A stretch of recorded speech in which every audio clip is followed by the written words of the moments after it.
Olá, o nosso grupo é composto pela Letícia Lopes, Lívia Firmino, Maria Clara Marques, Mirella Lana, Rodrigo Conte e Pedro Lemos. E hoje falaremos sobre a ureia, creatinina, TGO, TGP e GGT.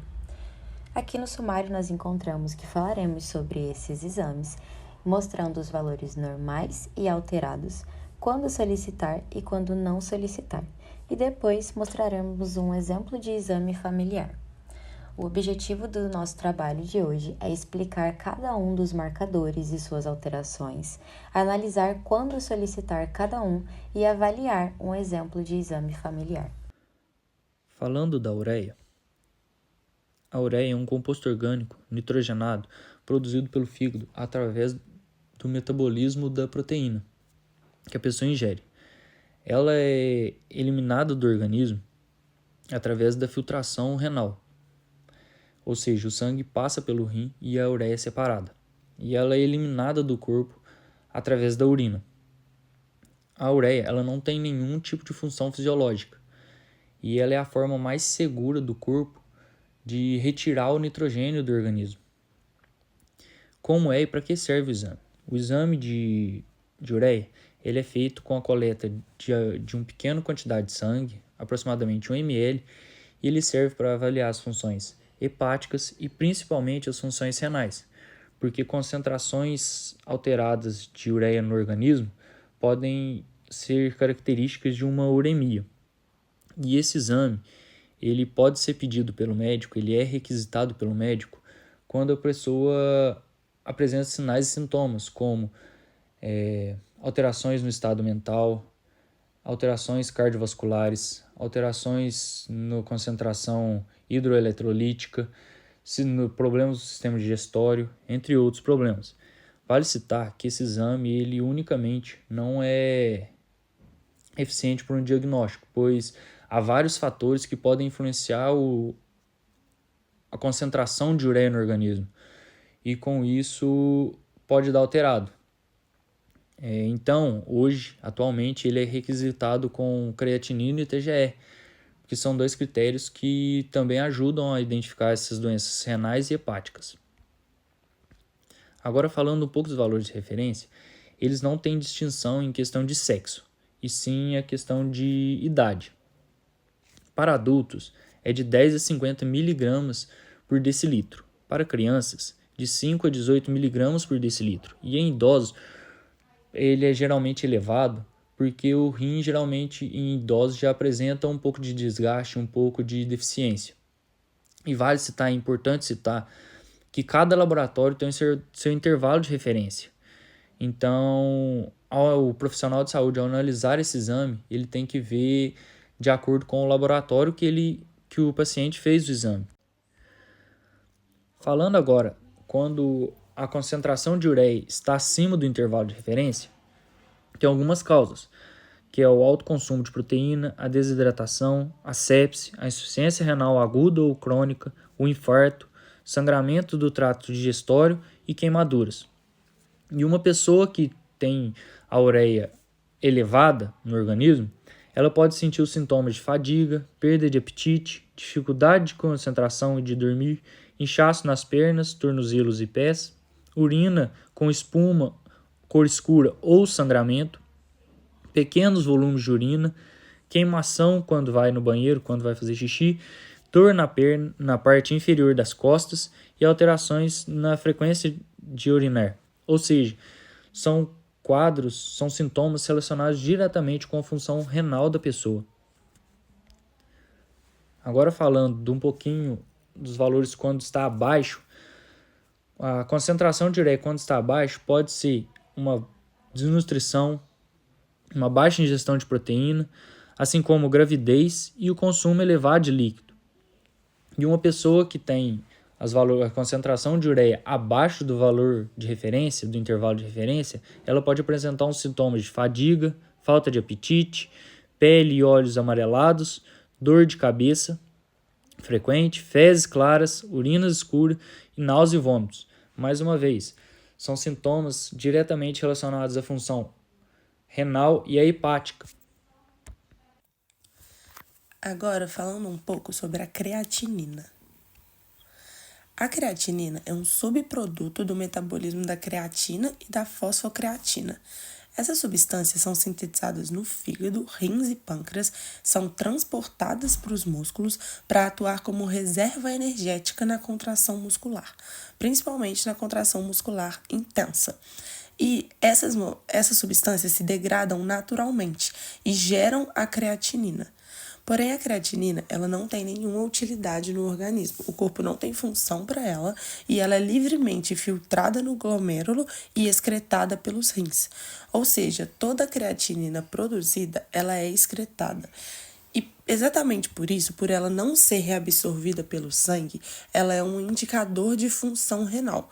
Porém, ela é avaliada sempre com a estimativa de taxa de filtração glomerular, que indica o quanto de sangue o seu rim está conseguindo filtrar. Quais são os valores de referência? Ela é medida em miligramas por decilitro. E esses valores, eles são influenciados pela idade, pelo sexo, pela forma como o exame foi feito. Normalmente, crianças de 5 até 12 anos têm um valor de 0,20 a 0,70 miligramas por decilitro e adultos, depende do sexo. Se for homens, de 0 a 70 a 1,30 miligramas por decilitro e se for mulher, 0 a 50 a 1,10 miligramas por decilitro. Valor acima do normal de creatinina. O que significa? Podem ter diversas causas. A primeira delas, causas renais. Eu posso ter uma lesão, uma inflamação, cistos nos rins. Com isso, eu prejudico a função renal e se o meu rim não está filtrando direito, eu tenho um acúmulo de creatinina no sangue. Então, influência renal insuficiência renal aguda, insuficiência renal crônica, glomerulonefrite, doença renal policística, são todos problemas no rim que alteram o valor da creatinina no sangue. Outros problemas são causas pré-renais, ou seja, não estão diretamente ligadas ao rim. Desidratação. Eu tenho um menor volume, com isso eu tenho menos filtração, e essa menos filtração pode gerar um aumento da creatinina. Hipotensão. A queda de pressão, ela faz menos sangue chegar aos rins, e com isso eu também tenho uma menor filtração, também podendo levar ao acúmulo de creatinina. O choque circulatório, por si só, já compromete a perfusão renal, e da mesma forma, eu não tenho uma filtração boa, com isso eu tenho o acúmulo de creatinina. Causas pós-renais. Causas pós-renais eu posso ter qualquer bloqueio ou qualquer retenção urinária que impeça essa urina de ser produzida e com isso eu causo o acúmulo de creatinina porque ela não vai ser bem excretada. Isso pode ocorrer por problemas nervosos, por medicamentos. Então, a obstrução urinária, ela pode ser por um tumor ou por uma pedra nos rins mesmo e pode ocorrer a retenção urinária também. Já falando de causas não renais, como eu disse, a creatinina está relacionada à massa muscular. Com isso, quando uma pessoa tem excesso de massa muscular, ela pode produzir mais creatinina sem estar com nenhum problema nos rins. Por exemplo, atletas que têm muita massa muscular, eles podem ter a creatinina alta sem ter qualquer doença ou problema renal. Outra questão é lesão muscular grave. Uma lesão muscular pode liberar muita creatina no sangue, que vai consequentemente liberar muita creatinina, mas pode liberar também mioglobina. E a creatinina com a mioglobina podem sobrecarregar esses rins, causar uma insuficiência renal aguda e com isso levar ao aumento de creatinina no sangue mesmo. E no caso de medicamentos, anti-inflamatórios, contraste, esses remédios eles podem causar uma falha renal. Então, a falha renal vai levar ao aumento de creatinina, porém, a primeira causa foi os medicamentos que levaram à falha desse rim. E no caso da ingestão excessiva de carne, ela pode aumentar a creatinina porque a carne em si tem proteínas e essas proteínas podem se degradar virando creatinina e com isso causar esse aumento de creatinina no sangue. Valores abaixo do normal. O que significa? Baixa de creatinina normalmente não tem relação direta com os rins. Ela pode ter essa baixa de creatinina no sangue, mas ela normalmente está relacionada com perda de massa muscular ou atrofia. Por exemplo, em idosos, a perda de massa é natural, que é a sarcopenia. Eles perdem naturalmente massa, com isso perdem naturalmente a produção de creatinina. As atrofias podem estar relacionadas à imobilização prolongada ou a doenças neuromusculares que levam à atrofia muscular e, com isso, levam a baixa de creatinina no sangue. Dieta pobre em proteínas. Como eu disse, a metabolização da proteína da carne gera creatinina. Então, se eu tenho uma dieta que não tem muita carne, que não tem muita proteína, isso pode estar relacionado com a baixa de creatinina no sangue. Já no caso da gravidez, eu tenho naturalmente um aumento do volume plasmático, o que dilui a creatinina, causando o seu valor mais baixo. E eu tenho uma filtração renal aumentada também. Nesse caso, está relacionado com os rins. Eu tenho uma maior excreção, com isso eu posso ter, juntamente com o aumento do volume plasmático, eu posso ter uma diminuição dos valores de creatinina. Doenças hepáticas estão relacionadas com a produção de creatina. Uma doença hepática pode diminuir a produção de creatina. Com isso, eu tenho uma diminuição da sua metabolização em creatinina e tenho um valor abaixo do normal. Já a hidratação excessiva, o excesso de água também pode diluir essa creatinina no sangue e, com isso, quando for fazer o exame, vai dar abaixo do normal dos valores de creatinina. Quando devo solicitar esse exame? Esse exame deve ser solicitado quando eu tenho alguma suspeita de disfunção renal ou necessidade de avaliar a função renal. E como que eu vou ter suspeita de disfunção renal? Pelos sintomas. Oligúria ou anúria, que é urina diminuída ou ausência de urina. Isso pode indicar uma falha renal ou uma obstrução urinária, por exemplo. Fadiga, fraqueza sem causa aparente. Por quê? O acúmulo de toxinas no sangue pode causar cansaço, pode causar sonolência. E se eu não tenho uma boa filtração renal, eu tenho esse acúmulo de toxinas no sangue. No caso do edema, pode ser uma retenção de água que gera o edema. Isso pode estar relacionado com alguma disfunção diretamente nos rins. Náuseas e vômitos. Substâncias tóxicas. O acúmulo de substâncias tóxicas também está relacionado com náuseas e vômitos. Então, a falha renal causando esse acúmulo de substâncias tóxicas podem levar a todos esses sintomas. No caso de dor lombar, a dor lombar pode ser confundida com uma dor renal. E nesse caso, o paciente reclama de dor lombar e está relacionado com o rim. Então, pede-se o exame para descartar a parte do rim para ter certeza que é mesmo uma dor lombar. E no caso de confusão mental, é outro sintoma que também vem desse acúmulo de toxinas no sangue. Quando não está relacionado com disfunção renal, apenas com avaliação do rim, a gente tem o check-up de rotina, que é quando uma pessoa, normalmente idosos, tem tendência a diminuir essa taxa de filtração glomerular. Então, na rotina deles é pedido o exame de creatinina. Se eu tenho já um histórico de doença renal, eu posso fazer um acompanhamento desse exame de creatinina para ter certeza que está tudo certo com os rins. Se o paciente toma medicamentos que afetam os rins, ou se ele vai realizar algum exame que está relacionado com contraste iodado, eu preciso ter certeza que esses rins estão funcionando bem também. Então, está tudo relacionado ao acompanhamento mesmo. No caso de hipertensão arterial, a hipertensão arterial em si pode causar uma lesão nas arteríolas do rim e com isso a gente ter alguma insuficiência. Então, sempre acompanhar a pessoa com hipertensão arterial também é importante pedir esse exame. Diabetes. O excesso de glicose em si no sangue já pode lesionar lentamente as estruturas dos rins que filtram o sangue. E com isso eu preciso acompanhar essa pessoa para ter certeza que o rim dela não está falhando pela questão da hipertensão, da diabetes, perdão. Já no caso do lúpus, o lúpus é uma doença autoimune. Com isso, as células imunes do organismo combatem os próprios tecidos, incluindo o rim. E isso também é algo a ser acompanhado, porque uma pessoa que tem lúpus pode ter uma insuficiência renal por esse ataque do sistema. Por que não solicitar o exame? Esse exame não há nenhuma contraindicação para ele. Ele é feito tanto retirando sangue em laboratórios ou hospital mesmo, ou na forma de urina 24 horas. Mas a urina 24 horas é mais difícil, porque tem que pegar toda a urina de 24 horas, então tem uma maior chance de erro. Então, normalmente, ele é feito na coleta de sangue mesmo.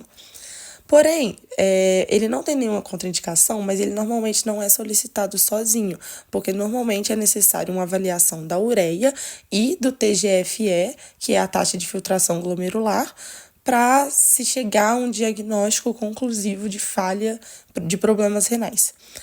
E se não tiver nenhuma indicação, nenhum sintoma, ou na avaliação não tiver nenhum histórico de doença renal ou nenhum problema, como já foi falado, não se costuma pedir o exame de creatinina também. Agora falaremos sobre o TGO, que é a sigla que significa transaminase glutâmico oxalacético. Bom, o TGO é uma enzima que participa do metabolismo de aminoácidos, causando a transferência de um grupo amino do aspartato para o alfa-cetoglutarato. Essa reação gera duas novas substâncias, o glutamato e o oxaloacetato, sendo essa última importante no ciclo de Krebs, que é responsável pela produção de energia nas células. Ou seja, basicamente, a TGO é uma enzima que ajuda a transformar certos componentes das proteínas em outras substâncias que são importantes para a produção de energia dentro das células. Essa enzima é encontrada em diversas células do corpo, sendo as maiores concentrações no coração, fígado, rins e músculos. O exame de TGO é usado principalmente para verificar danos nesses órgãos, mas principalmente no fígado, e normalmente é solicitado juntamente com o TGP. Isso acontece porque quando há danos no fígado, essas duas enzimas, TGO e TGP, podem ser liberadas na corrente sanguínea e ficam com níveis elevados. Mas então, por que não solicitar somente o TGP? Porque é muito importante comparar o TGO com o TGP para encontrar se a causa é apenas no fígado ou entender se os níveis elevados de TGO não estão se dando por outro problema, como, por exemplo, dano cardíaco ou muscular. Os níveis de TGO são medidos em unidades por litro de sangue. Os valores de referência podem variar e ser influenciados por diversos fatores, incluindo idade, sexo e técnica laboratorial utilizada. E, em média, os valores normais são para mulheres de 7 até 31 e para homens de 7 até 37 unidades por litro de sangue. O valor de TGO acima do normal pode significar muitos problemas, como, por exemplo, cirrose hepática ou esteatose hepática, que seria a gordura no fígado, hepatites, infarto, intoxicação hepática, insuficiência cardíaca, isquemia hepática, lesões musculares, lesões no pâncreas, uso de medicamentos tóxicos para o fígado e mononucleose infecciosa. A dosagem do TGO também pode ficar alta após queimaduras graves, procedimentos cardiovasculares e convulsões. Mas afinal, como ocorre esse aumento de TGO? Basicamente, quando um órgão que contém TGO sofre algum dano, como por exemplo a hepatite, a cirrose ou lesão muscular, as células afetadas se rompem ou se tornam mais permeáveis e acabam liberando seu conteúdo para a corrente sanguínea. Entre esse conteúdo está a enzima TGO. Como ela sai do interior das células para o sangue, a quantidade de TGO medida no exame aumenta. Bom, mas além da alteração acima do normal, também temos a possibilidade do TGO ficar abaixo do normal. Porém, quando isso acontece, geralmente não tem nenhum significado clínico relevante, mas algumas vezes pode indicar uma falta de vitaminas, como a B6, que é uma proteína importante para o funcionamento da enzima TGO, e quando há uma redução dessa proteína, há uma consequente redução da atividade da TGO. E uma outra possível causa de redução da TGO seria o hipotireoidismo, pois quando a função tireoidiana está baixa, pode afetar o metabolismo e, consequentemente, os níveis de TGO. E então, por que solicitar? O exame de TGO é utilizado para identificar alterações nos níveis dessa enzima no sangue.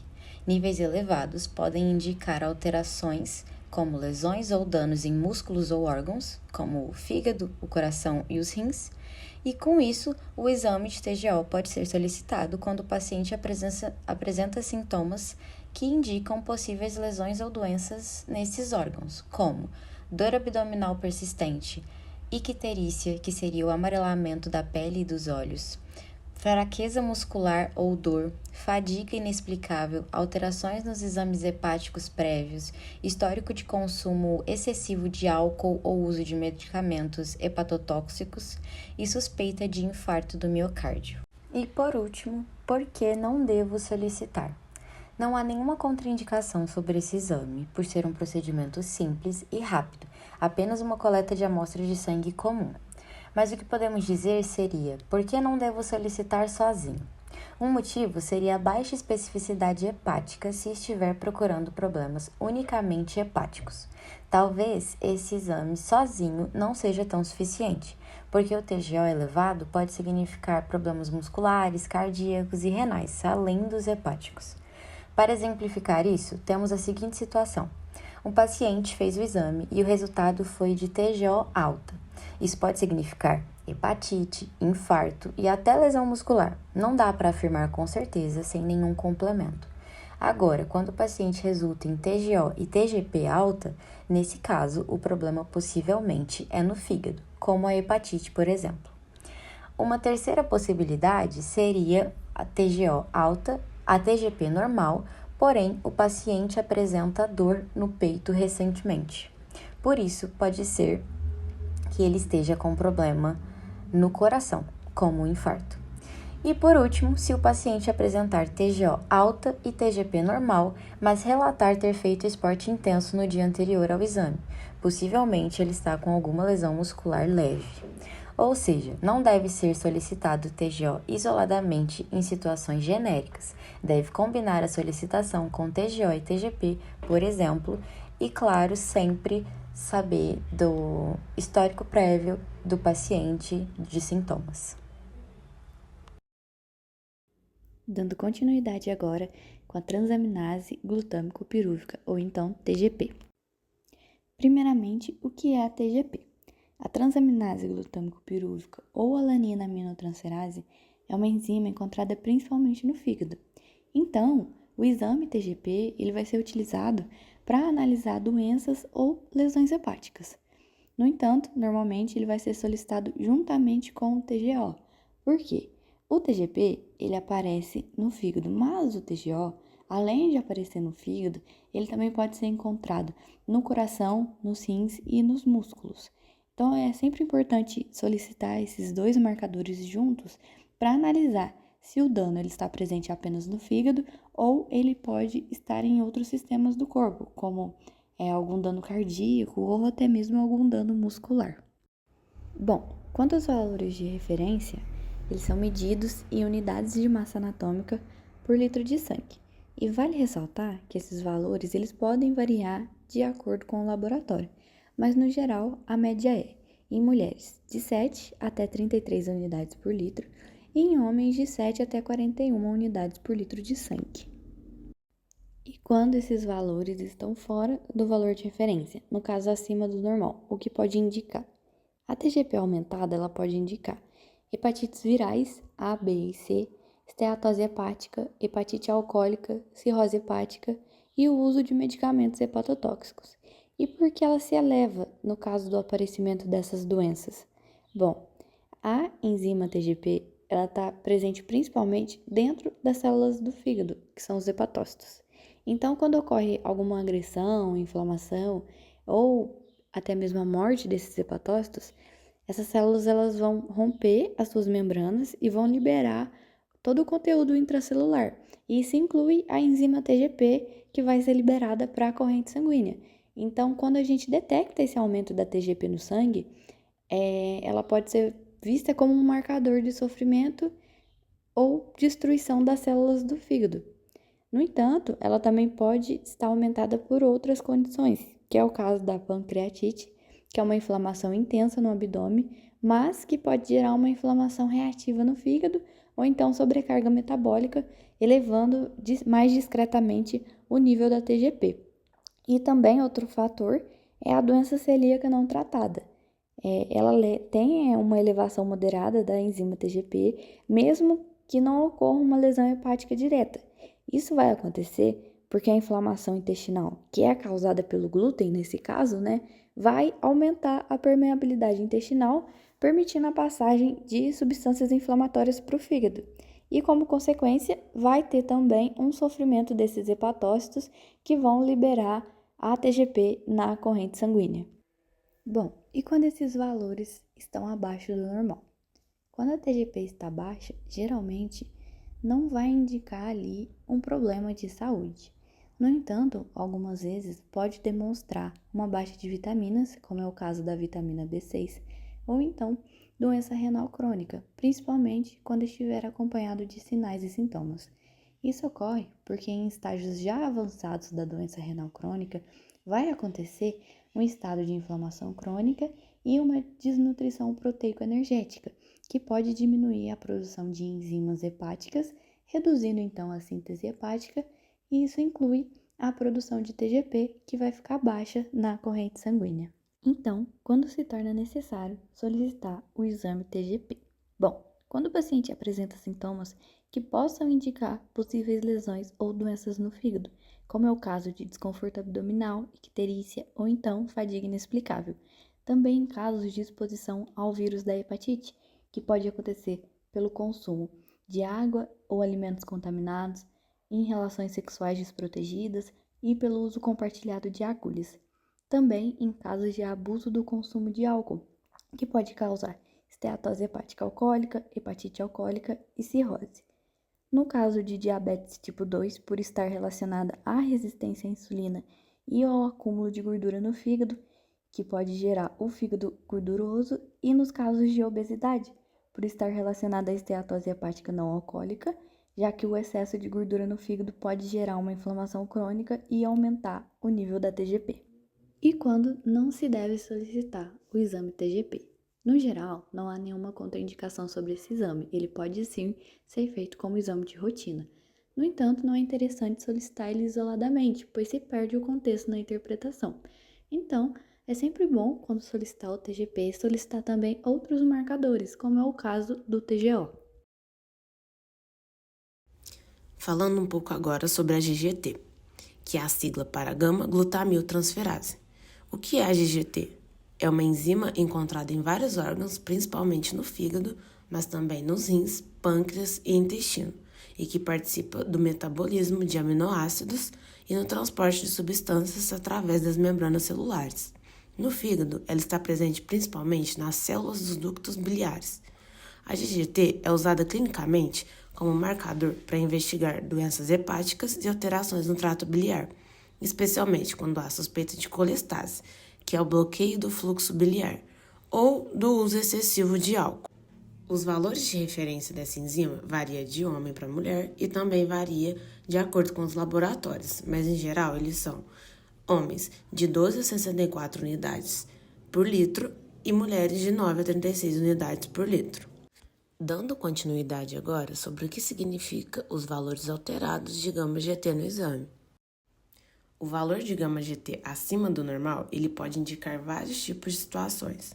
Por exemplo, doenças hepáticas como hepatite, cirrose, esteatose hepática, problemas biliares, uma vez que a GGT aumentada ela impede a passagem da bile do fígado para o intestino. Isso pode acarretar uma colestase intra- ou extrahepática, que foi citada anteriormente, que seria um cenário de obstrução biliar. Pode indicar também o consumo crônico de álcool e ela pode permanecer elevada por semanas após o uso crônico dessa substância, Também pode estar alterada em pessoas que fazem uso de medicamentos hepatotóxicos, ou seja, medicamentos que apresentam metabolização no fígado antes de entrar na circulação, como fenitoína, carbamazepina, estatinas e principalmente paracetamol, que é o que a galera mais faz o uso indiscriminado. Pode estar alterada também em casos de neoplasias hepáticas ou pancreáticas. E é importante ressaltar que a GGT é sensível, mas ela é pouco específica, ou seja, ela pode subir em várias condições e não apenas hepáticas. Agora, o valor de gama GT abaixo do normal normalmente não tem tanta relevância clínica como acima, mas pode ser observada em condições secundárias, como hipotireoidismo, deficiências genéticas muito raras e em suplementação com antioxidantes, como vitamina C ou glutationa. E por que solicitar o exame de gama GT para o seu paciente?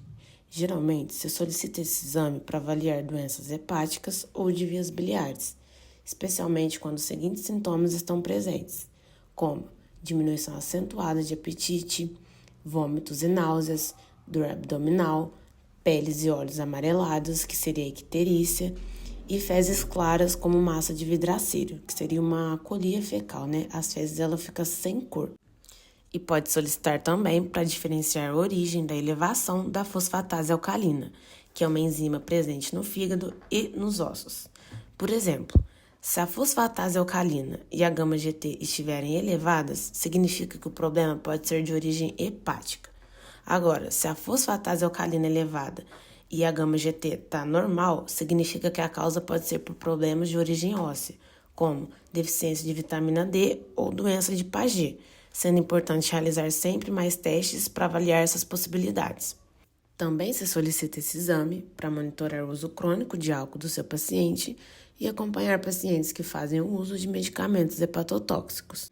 E para finalizar, é importante ressaltar que em alguns casos não há necessidade de solicitar esse exame isoladamente para o seu paciente, quando não há sinais clínicos ou laboratoriais de doença hepática ou pancreática e para rastreio em populações sem sintomas, porque a gama GT ela é pouco específica.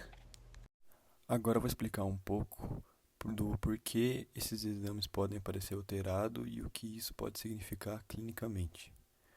Os exames não aparecem alterados quando estão dentro dos valores normais para cada sexo e faixa etária.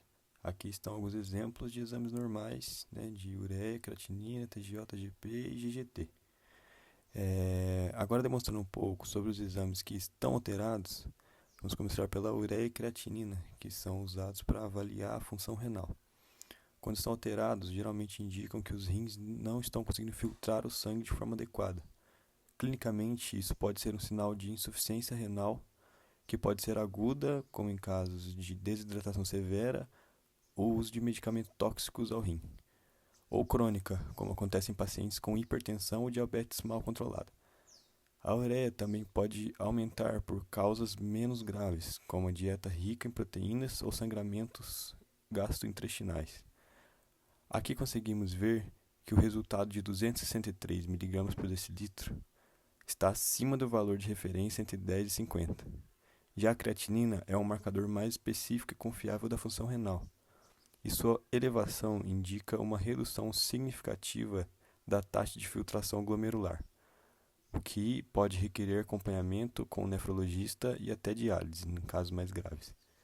Nesse indivíduo, podemos notar uma pequena alteração de 1,45 mg por decilitro, visto que o normal para a nossa paciente mulher é de, no máximo, 1 mg por decilitro. Passando para o fígado, temos as enzimas TGO e TGP, que podem também aparecer como aspartato aminotransferase e alanina aminotransferase, respectivamente. Eles se elevam quando há lesão nas células hepáticas. Isso pode ocorrer em quadros como hepatite viral, lesão hepática medicamentosa, esteatose hepática, gordura no fígado, ou cirrose. Quando essas enzimas estão muito elevadas, o fígado pode estar sofrendo uma agressão intensa. Clinicamente, o paciente pode apresentar sintomas como icterícia, pele e olhos amarelados, dor abdominal, urina escura e fezes claras. A TGP pode ser muito mais específica no fígado. Costuma estar mais elevada em doenças hepáticas. A TGO, como também está presente no coração e músculos, pode se elevar em casos de infarto agudo do miocárdio ou doenças musculares. Falando sobre os padrões de alteração da nossa paciente mulher, das aminotransferases, temos que na TGO ela obteve um resultado de 99 unidades por litro e o valor de referência é de no máximo 31. E na TGP ela obteve um resultado de 47 unidades por litro. E na mulher seria ideal que estivesse inferior a 34 unidades por litro. Por fim, A GGT, que é uma enzima sensível a problemas nas vias biliares e ao consumo de álcool, quando está elevada, pode indicar obstrução das vias biliares, como em caso de pedra na vesícula ou colangite, além de uso crônico de álcool, que causa uma agressão direta ao fígado. Nesse caso, já podemos ver uma grande alteração no GGT. O resultado de 889 unidades por litro supera a máxima esperada para mulheres de 39 unidades por litro. Em muitos casos, a GGT também se eleva com o uso de certos medicamentos, como anticonvulsivantes. Clinicamente, a GGT pode ser útil para diferenciar se o aumento de TGO e TGP tem relação com o álcool. Um paciente com GGT alta, TGP e TGO aumentadas e histórico de consumo alcoólico provavelmente está desenvolvendo uma hepatopatia alcoólica. Então, em resumo, quando esses exames estão alterados, eles não apenas são números fora do padrão, eles são sinais de alerta importantes que indicam que órgãos como rins ou fígado podem estar comprometidos. A interpretação clínica depende do conjunto de exames, da história do paciente e dos sintomas associados. E muitas vezes nesses exames são o ponto de partida para diagnósticos mais eficazes e intervenções precisas. E essas aqui são nossas referências. Muito obrigado.